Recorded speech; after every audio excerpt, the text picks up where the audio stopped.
Welcome, Cameron, to METALLERIUM Pages. It's a great pleasure to talk with you about the Disfiguring the Goodest and what this new album Bloom and more things related to the metal world. So we are starting by asking, so how are you doing today and how is the band during the last, well, yes, during the last 2 years because you releasing two albums in a row in 2024, Blood Era and Softly with You.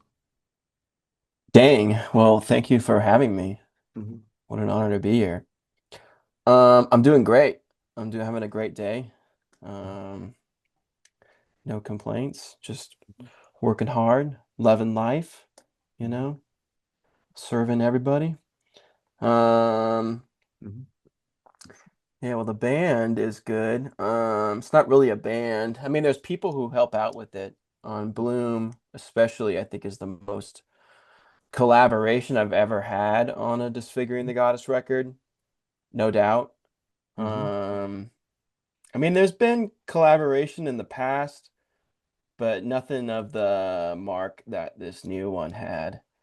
Mhm. I mean, it's still, for the most part, like, you know, mainly a solo operation, but definitely had a lot more input on it. Mhm. My buddy Aaron, aka Darksiders, helped out with like a ton of it. Mhm. Um, with being a sounding board, helping produce stuff, helping just hear everything, like helping coach the vision, you know what I mean? My buddy James Williams played guitar on like, I don't know, maybe 5 or 6 tracks, which was Mhm. big, and he was contributing to both Aaron and James contributed to the two EPs leading up to Bloom too. So it was like Bloom is like Mhm. making a bunch of music, making a bunch of music. I had a lot of demos, and it just like seemed like too much work to kind of finish everything. So Mhm. I was just focusing on the smaller chunks and doing the EPs like Galapagos and Mhm. then Soundscapes of Death. And then that kind of tuned me up, and I caught a great workflow. And then I got a bunch of songs ready, maybe about 10 of them, Mhm. and I was like, these are great. And then I had a big creative spurt. So then I wrote like an additional 7 songs at the very, very end of it. And and then just was able to catch it all in one nice solid flow. And then you know, just like when you like you watch people make candy and they Mhm. just like kind of know when to chop the candy as it's coming out of the Mhm. machine or whatever. Like Okay. Bloom just had a natural point where I was like, all right, that's a Mhm. good natural chopping point. And it's crazy though, because it's 17 songs. So that's like Yep. Yep. Yep. wild length. And but yeah, I like Bloom. I think it's really cool. 17 songs, but there's nothing really fluffy about it. Mhm. Like there's no really filler songs. And every song is pretty unique, not just from a songwriting perspective, but also from a production perspective. So I think as you listen through it, you're not hearing like 17 of the same guitar tones, drum kits. Like there's a lot of variation between all that Mhm. stuff. So I think the production dynamic as you go through the songwriting dynamic on the album is refreshing almost the whole time. Okay. Okay. So Well. yeah. Okay. Okay. So now other things that I've been reading is like Bloom is a heavily defined as an album about accumulation, cultivation, and execution. So considering like the raw, brutal nature of their slam death metal, how does the beautiful imagining of a Bloom reflect the internal thematic evolution of this record?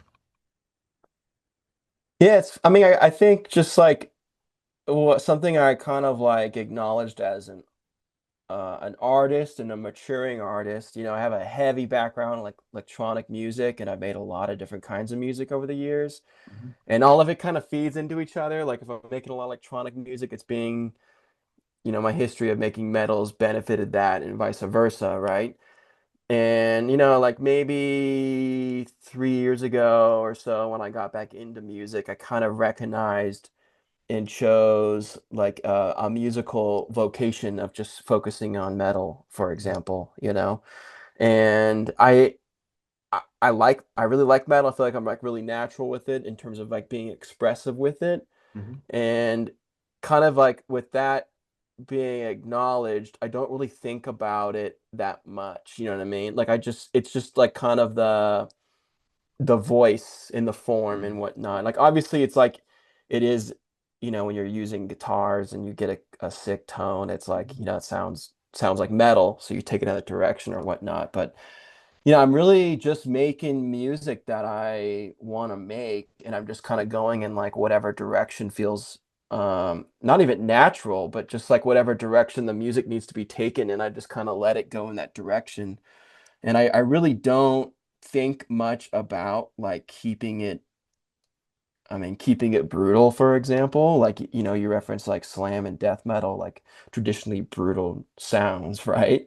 But like I just kind of like inherently it's going to be brutal. And I think a lot of that piggybacks to the vocals mainly. Like the vocals are just, I can't change the way I do vocals really, even though I did experiment. Like the song AWOL on the record has got some clean vocals and whatnot and a more punctual delivery most of the time.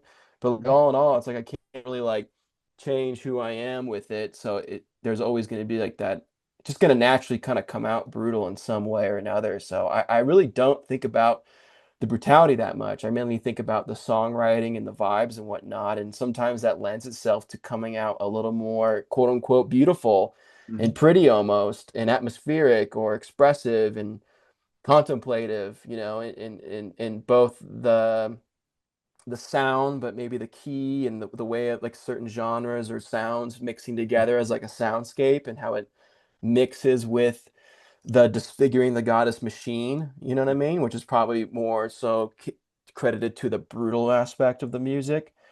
So, yeah, I just felt like it was a great expressive one. I mean, obviously there's some tracks on there that are really brutal. Like the tracks that stand out to me being the most meanest, you know what I mean, are like Old Man's Bones or Black Widow Spider are like inherently kind of like mean sounding, like right out of the rip, you know what I mean? Mask Off, really mean. And then there's just like some that are like leaning more into that aggressive nature in terms of like catching its flow. And again, like what I said, like letting it be what it needs to be. And I would say like two that strike me on there would be like Low Slam Low or Deathcore Song. Those don't really like play around with the other soundscapey elements, but in the same sense, it's just like that's the rip it took, and I just kind of let those waves ride in the direction they need to go. So I think that's also why the album has so much variety on it. You have like Low Slam Low is a really brutal song. Deathcore Song is a really brutal song, but then you got songs like Penance that are a little almost more like uplifting and leaning more into that soundscape. Or Pleasure Island, that's kind of like a reggae-esque, dubstep-esque, back and forth conversation of like, interweaving those elements, but with like these catchy, brutal kind of pit groovy sections that kind of like they just work and they shouldn't, but to me they, work well together. So, a lot of variety on the album. Okay, okay. So tracks like well, another track that captured my attention is like a Samba of the Faceless, bring Hmm. unexpected rims, flavors, and the album constantly balanced with heavy slam dead chords with EDM and industrial elements. So how do you approach the songwriting to make sure the electronic textures enhance the chucks rather than softening them? So that song particularly, and they all start different ways. Like uh, every song starts with like I like to almost like there's a painting analogy I like a blank canvas is like a perfect piece of art already. So sometimes there's a little bit of resistance to like starting on something because it's already perfect. So you kind of just have to start making moves or whatever to catch something that you want to develop. So sometimes that's just a guitar tone, you know what I mean? Like messing around with different amp cabinets, maybe like a different pickup position on your guitar and just like jamming. And then maybe you catch something that's you like, and then if you make a couple riffs or something, you can develop it into a song. So some songs will start in that way, where Samba the Faceless started in almost the opposite way, where it basically starts off as a beat or like strictly production. Like if you stripped away all the metal from that, there would still be like the core of it is still like a beat in a way, you know what I mean? Mhm. So those Some of the Faceless particularly started off almost pretty much more so as an EDM track. And sometimes, and especially lately, I would make EDM tracks Mhm. not really thinking about disfiguring, but knowing subconsciously that it's going to be flipped into something disfiguring. I think the only track that Mhm. was kind of more accidental in that way was Pleasure Island. Pleasure Island, I didn't initially make to be disfiguring track. I actually wanted to make like kind of just a cool, like heavy vibe, reggae influence, lo-fi influence dubstep track. And like Mhm. when I finished the skeleton of the track, I was like, you know what, this is not going to make any contributions whatsoever in the dubstep world. And I was like, the only way I can like really make this to have any type of meaningful contribution to music would be to figure out how to flip it into a disfiguring bit, and eventually pull that off. But yeah, some of the Faceless started off as a beat, but it's that track particularly like moved very quickly into a disfiguring track. We actually made that track down in Los Angeles. Aaron and I, we live up in Carson City, Nevada. We drove down to Universal City in LA, and James Williams met us up there. And we got an Airbnb for like maybe 5 days.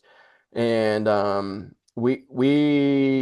approach to that was not like, let's write, some really good songs. My approach was like, let's make as many ideas as can possibly be made, and not really like hold any judgment or limitations or direction to the ideas that come out of this time. So, I mean, that could mean anything. There was a bunch of garbage that was made on that trip too. Like, not, I don't want to say garbage like, oh, this is horrible, but just stuff that was never going to be used for anything. That's just a part of the process. But Some of the Faceless, I think, was the very first thing we did once I set up the studio in the living room. And I Mhm. just was like really at the time really into like Brazilian funk, Brazilian vocals, and that kind of style. So I was kind of cooking up one of those types of beats. And then I had like kind of some template drums and whatnot. And I made it at I think it's at 140 beats per minute. And so I threw in like a basic drum beat, and James was right there with the guitar and the amps, and recorded it. I just said, play something Mhm. brutal. So he's just like, feeling out whatever he's feeling out. Pardon me. Got a Mhm. tickle in my throat. Okay, okay, I understand. I understand. Yeah, yeah, Well, you get the Bloom, point. Yeah. yeah, Bloom marks your first release through Sick and Strike Records. How's working with the label partner alter your creative execution compared to your previous fully independent eras? I think I mean, it's a brand new working relationships, and it's the first Mhm. time, like you said, like first time doing something that's not independent. Mhm. And one of the things of, why this is happening is they showed interest, and I really like and admire the people who run that label.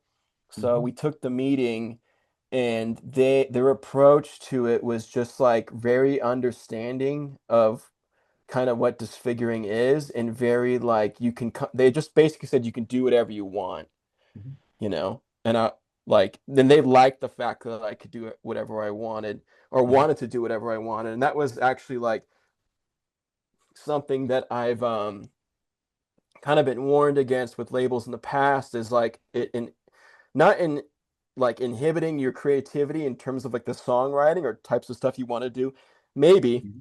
but also like the way you want to do it. You know what I mean?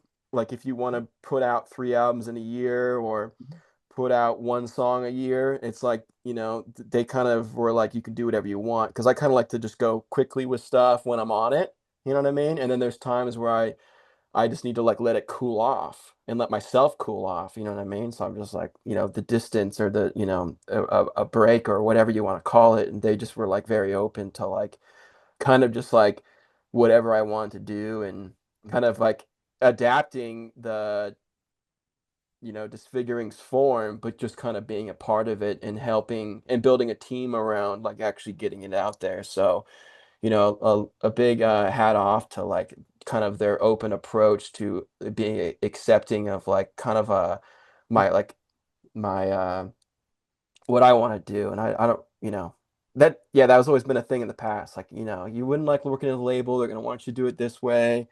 They're going to want this. And so I kind of even brought that up in the meeting, and they're like, that's funny because, we're kind of like that you are like how you are. So that's why we're like, all right, sounds good. Let's try it out. Mhm. So it is cool. Yeah.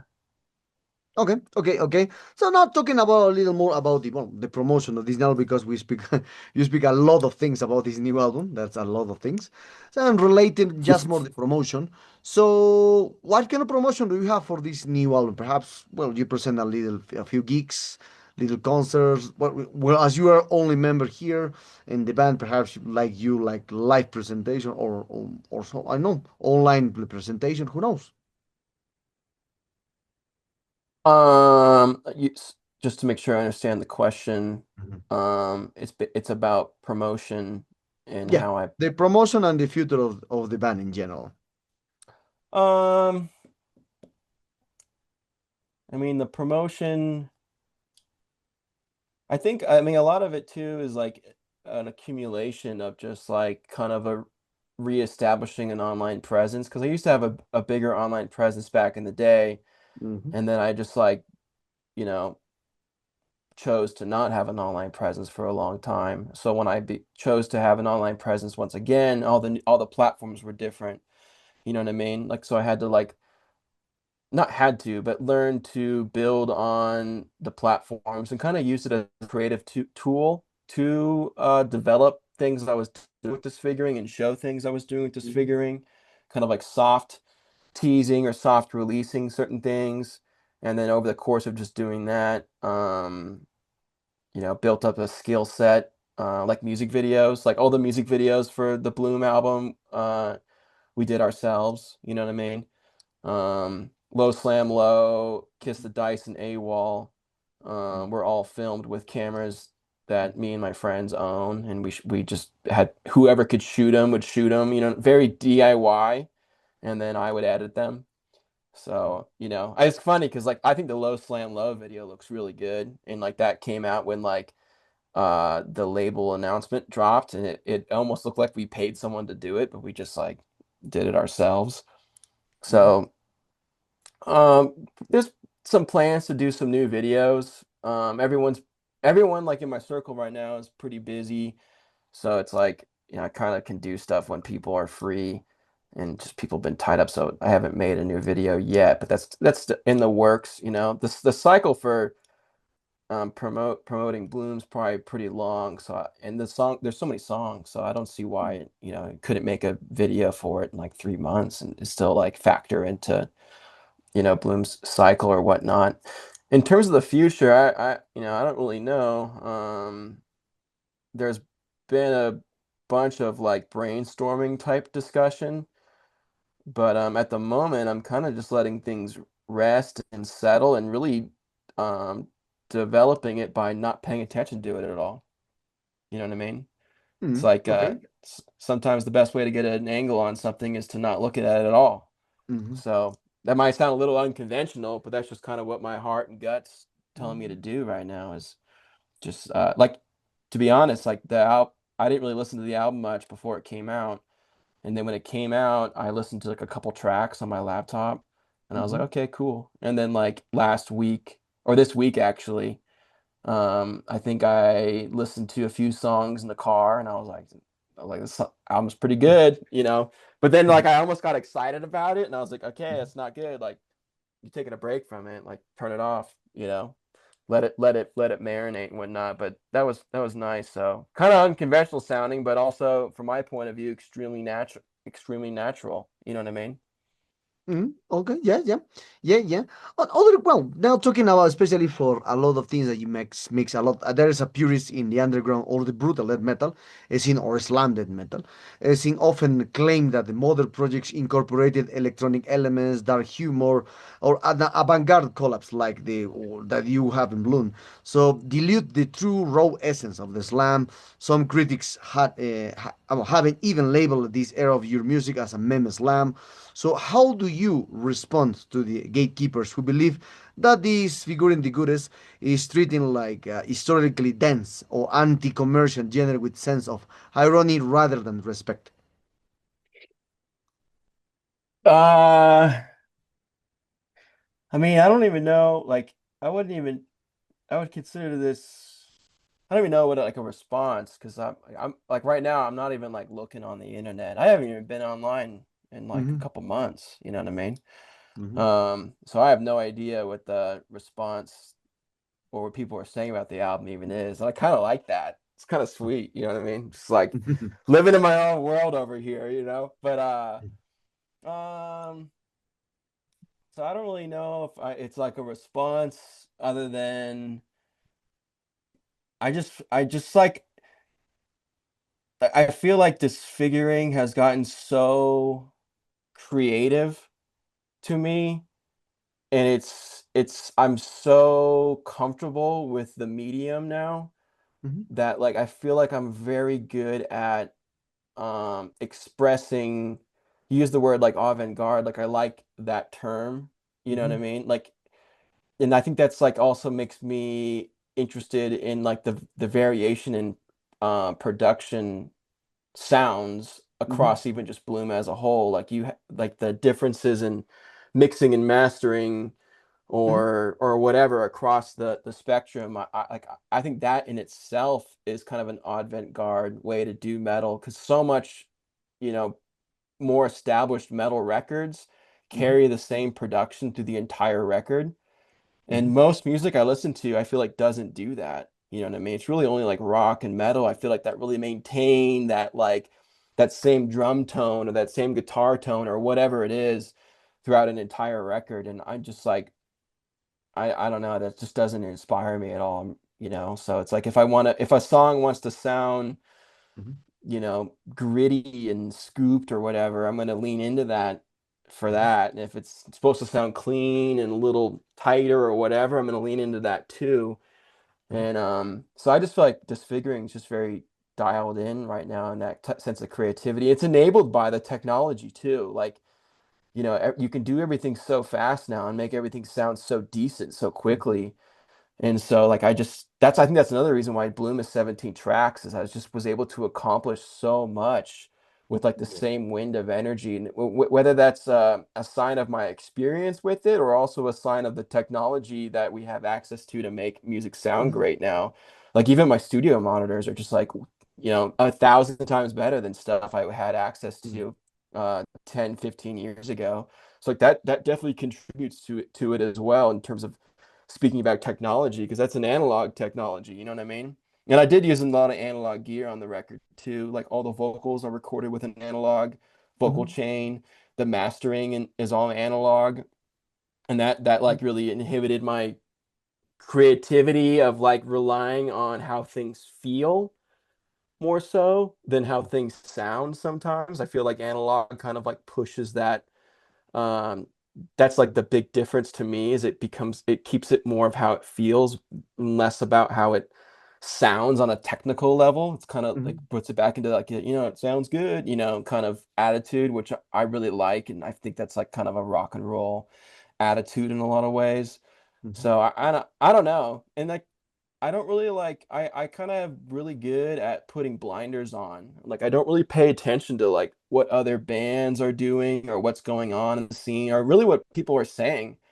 You know, to Mm-hmm. me it's not really about that. Like I'm making contributions, like I'm conscious of trying to make contributions, but I'm also very conscious of trying to do things um like creatively liberating. And I know when you start to do that stuff and you start to, you know, have repetition and growth on those concepts, that Mm-hmm. you start to push the envelope in ways, you know what I mean? And whether it be mixing sounds or having different production sounds on the same album, like those are all like in terms of contributions, like yeah, it's like as a for someone who's a fan of this type of music or a fan of just figuring, it's like great, you made a contribution to their listening catalog or whatever. Or maybe they have a personal connection with or whatever. Now you're making some kind of other contribution to their lives or whatever.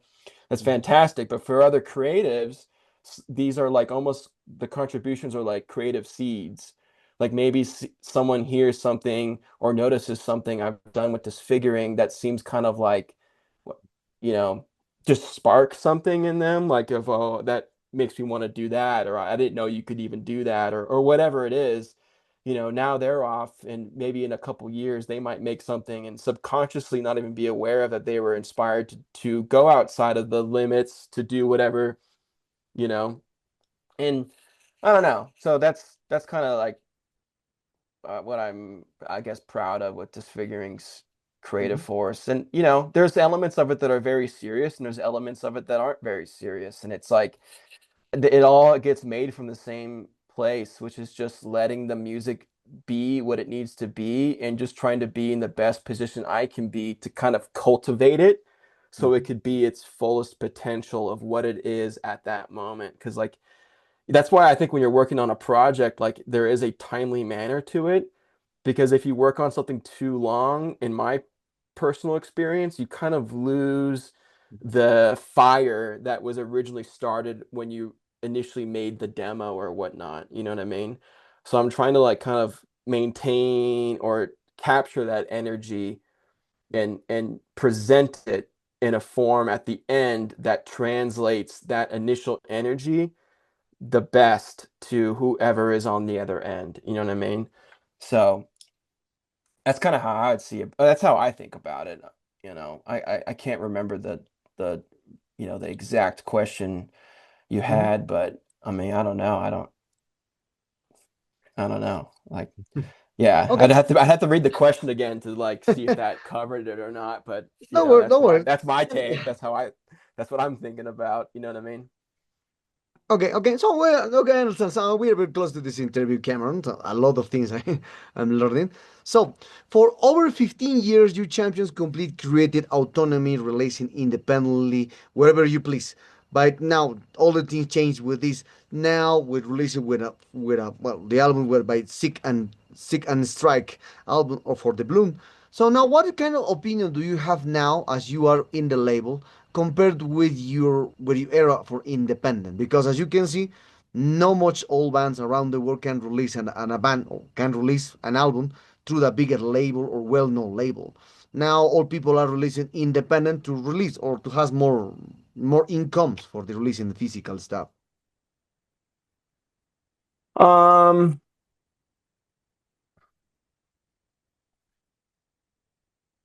I'm trying to understand the question better. Mhm. Mhm. What's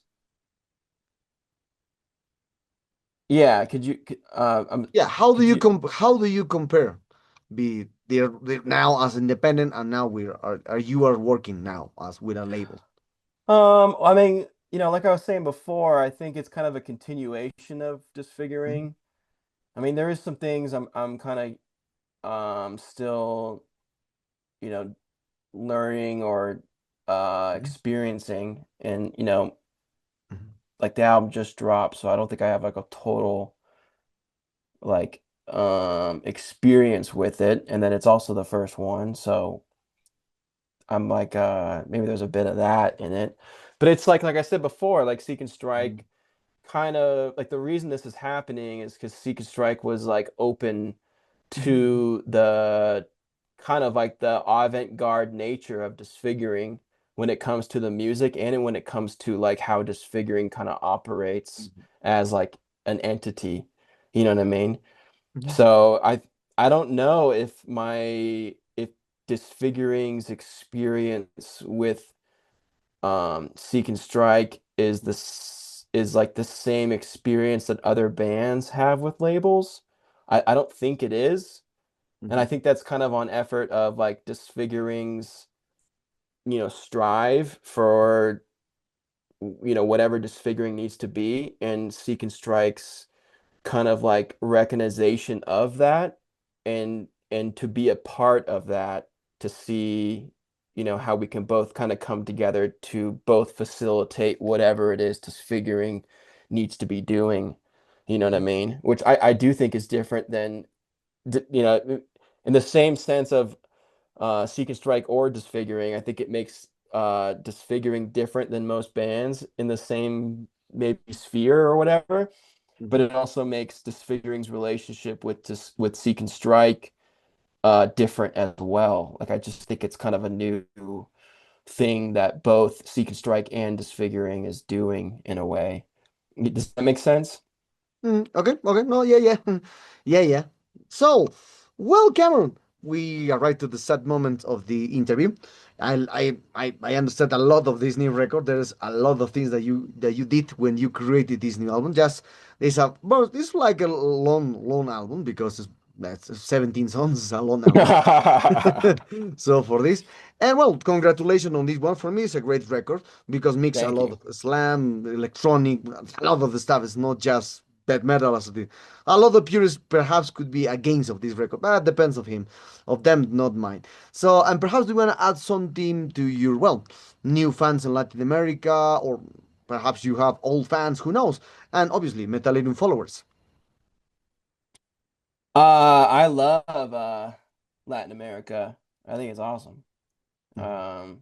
Unfortunately, I haven't been able to visit most of it firsthand, but I don't know. I've always felt like I get along with Latin Americans really well, and I just feel like we both like each other a lot. So, I don't know. I've always been highly influential by Latin American music. Mhm. So I Samba. find there's a lot of common ground there. And I wish the world being so big is kind of what makes it so great, like everyone and everything is able to develop so independently at times. And but the downside of that is it is a big world, so it's hard to get around to check it all out all the time, you know what I mean? And I'm just glad I have access to stuff that's going down in Latin America in terms of like stuff that's influential to me, or people Mhm. I've met from there who I, have good friendships or love, you know what I mean?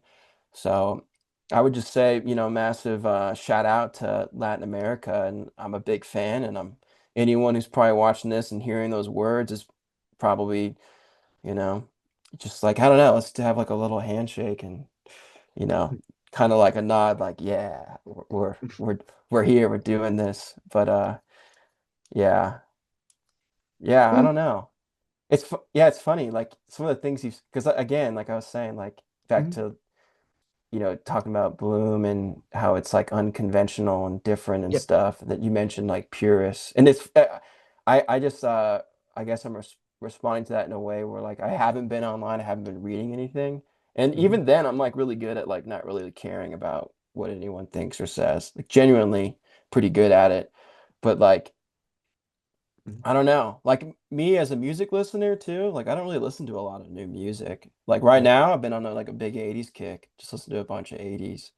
You know what I mean? It's like kind of to me in this day and age and like the where music is at, like it just seems like I don't know, very hard to be pure with anything musically, you know what I mean? I mean, I don't know.